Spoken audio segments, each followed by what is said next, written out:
मुसलमान भी जाता है, ईसाई भी जाता है। तो एक अहम सवाल को लेकर इन लोगों ने एक अभियान चलाया है, एक पब्लिक अवेयरनेस पैदा करने के लिए, एक जन जागरूकता पैदा करने के लिए जो चलाया है। मैं समझता हूँ इसका स्वागत किया जाना चाहिए। एक सवाल जो मैंने सोचा था कि आपसे बाद में ही पूछूंगा, झारखंड में अहलुवालिया जी की हार की वजह क्या रही? हमारे पास नंबर नहीं था उतना, हमारे पास उतने विधायक नहीं थे, इस कारण हम चुनाव झारखंड में हार गए। शायद उतनी संख्या होती तो चुनाव।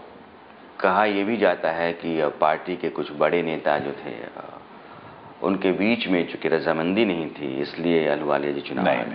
हमारे यहाँ जब तक कि किसी व्यक्ति के संबंध में रजामंदी ना हो, वह किसी चुनाव में प्रत्याशी नहीं बन सकता। हमारे यहाँ पूरी तरह से रजामंदी थी और उसी आधार पर अहलुवालिया जी प्रत्याशी बने। अगर चाहा गया होता तो आजसू का वोट बीजेपी के हक में होता, अहलुवालिया जी के हक में होता। नहीं, बात तो हमने भी की थी, लेकिन वो संभव नहीं हो पाया किंचित कारणों से। राष्ट्रपति के चुनाव को लेकर के चर्चा बड़ी तेज है और अलग अलग नाम दौर में हैं, जिसमें प्रणब दा भी हैं, अभी नाम संगमा साहब का भी आ गया है। आपकी पार्टी कहां खड़ी है? देखिए, राष्ट्रपति का जो पद होता है वह देश का एक सर्वोच्च संवैधानिक पद है और इस देश के सर्वोच्च संवैधानिक संस्था के को लेकर कोई बहुत अधिक वाद विवाद नहीं होना चाहिए और इस पर कोई बहस भी बहुत अधिक नहीं होनी चाहिए। प्रणब दा को लेकर के आपकी पार्टी सहमत है? नहीं, हमारी पार्टी क्या होगा हम लोग बैठकर इस संबंध में फैसला करेंगे, अकेले हमारे कहने का कोई मतलब नहीं। कुछ निजी सवाल, चूंकि सियासत तो मैंने बहुत कर ली है। राजनाथ सिंह का एक लंबा सफर है और बहुत दूर से आए हैं, एक शिक्षक जो देश के सियासत में एक बड़ा नाम है और कई बड़े ओहदों से होकर के गुजरा है। क्या लगता है इतना दूर आने के बाद जिंदगी को आप किस तरह से देखते हैं? किस रूप में? यह तो बहुत ही कठिन सवाल है इसका जवाब देना, लेकिन जो भी काम करने का थोड़ा बहुत अवसर मिला है, उसमें जो भी थोड़ा बहुत काम किया है उससे संतुष्टि भी होती है। लेकिन कभी कभी ये होता है कि यदि और ज्यादा ये अवसर मिला होता तो और भी बहुत सारी चीजें की जा सकती है, क्योंकि जब भी कोई दायित्व मिला है मैंने कुछ ना कुछ करने की कोशिश की है। जिंदगी में कोई ऐसा फैसला, कोई ऐसा काम जिसको लेकर के आपको लगा कि नहीं सबसे बेहतर काम मैंने वो किया? वैसा तो मैंने कभी सोचा नहीं है कि कौन सा काम बेहतर था, कौन सा काम क्या था। अब शिक्षा मंत्री था, शिक्षा मंत्री के रहते हुए मैंने अपनी तरफ से यह कोशिश की कि उत्तर प्रदेश के शिक्षण संस्थाओं में किसी भी सूरत में नकल करने की इजाजत नहीं दी जानी चाहिए और उसमें नकल विरोधी कानून 91 में जब मैं शिक्षा मंत्री था तो उस समय मैंने बनवाया था और उसे प्रभावी तरीके से लागू किया है। तो जो उत्तर प्रदेश एजुकेशन बोर्ड के, माध्यमिक शिक्षा बोर्ड के जो चुनाव परिणाम 65, 70, 75, 80% आया करते थे, नकल विरोधी कानून लागू करने के बाद वो 14% तक सीमित रह गए इंटरमीडिएट के। तो मैंने शिक्षा का क्या खोखलापन था वो उजागर हुआ उस समय। तो उसके बाद बच्चों ने पढ़ाई लिखाई करनी भी शुरू कर दी, लेकिन वोट बैंक की पॉलिटिक्स के चलते फिर समाजवादी पार्टी की सरकार बनी, उसने कहा कि नकल विरोधी कानून हम समाप्त कर देंगे। हमारी कोशिश यह थी कि नहीं, एक पढ़ने लिखने का माहौल सारे उत्तर प्रदेश में बने, लेकिन अनाप शनाप तर्क दिए जाते रहे कि राजनाथ सिंह ने नकल विरोधी कानून इसलिए लागू कर दिया ताकि गरीबों के बच्चे परीक्षा न पास कर सकें।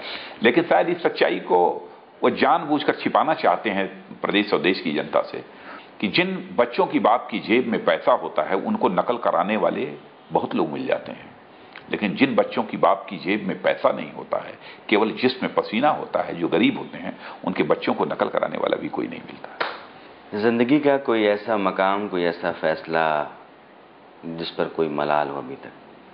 वैसे अपने जीवन में मैंने बचने की कोशिश की है, ऐसा कुछ मुझे नहीं लगता है कि अब एकाएक में बतला भी नहीं सकता है। होगा तो इस संबंध में बहुत विचार करना पड़ेगा। राजनाथ सिंह व्यक्तिगत तौर पे क्या पसंद करते हैं? आपकी अपनी जो पसंद है, खाने में, पहनने में, घूमने में? बहुत साधारण खाना।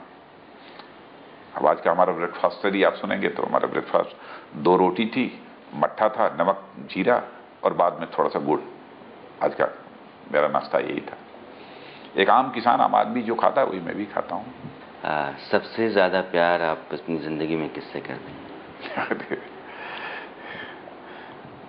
अब ये तो इसको डिग्री किसके साथ कितना अधिक प्यार है, कितनी डिग्री तक है, इसको मापना बहुत कठिन काम है। फिर भी लेकिन मैं समझता हूं कि किसी भी व्यक्ति का जो भी देश और समाज के लिए काम कर रहा है, अपने राष्ट्र और अपने देश के प्रति तो सर्वाधिक उसका प्यार तो रहता ही है। और देश की प्रतिष्ठा पर, उसकी आन बान शान पर यदि चोट पहुंचती है तो सदमा भी पहुंचता है। जब मैं आज देखता हूं कि पड़ोसी देश भी भारतीय जनता पार्टी को हल्के तरीके से ले रहे हैं, तो हमको अपने देश की इस वर्तमान सरकार के कामकाज पर बेहद तकलीफ होती है। अब चाइना जिस तरीके से भारत को चारों ओर से घेरने की कोशिश कर रहा है, और इस सवाल को मैंने संसद में भी खड़ा किया था, प्रधानमंत्री जी से भी मैंने पूछा था, सरकार के द्वारा क्या हो रहा है? हमारे पड़ोसी देशों के साथ जो हमारे बेहतर रिश्ते होने चाहिए वो नहीं है। कहीं ना कहीं हमारी सेंट्रल गवर्नमेंट का ये डिप्लोमेटिक फेल्योर है, कूटनीतिक विफलता है। तो इन सब सारी चीजों को लेकर चिंता होती है। आंतरिक सुरक्षा का संकट निरंतर गहरा होता जा रहा है।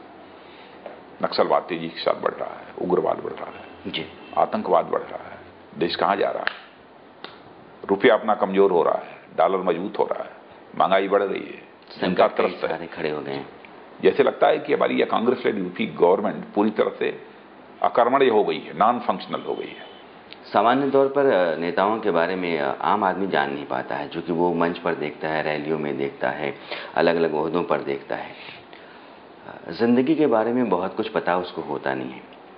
राजनाथ सिंह की दिनचर्या कैसी रहती है, अगर मैं पूछूं आपसे एक सामान्य आदमी के तौर पर? कब जगते हैं, फिर क्या करते हैं? सवेरे सामान्यतः 6 बजे जग जाते हैं, 6 बजे जगते हैं। उसके बाद थोड़ा बहुत टहलना वलना, फिर समाचार पत्र पढ़ना, फिर उसका स्नान करना, पूजा पाठ करना, ब्रेकफास्ट, उसके बाद लोगों से मिलना, जैसे अभी लोगों से मैं मिल रहा था।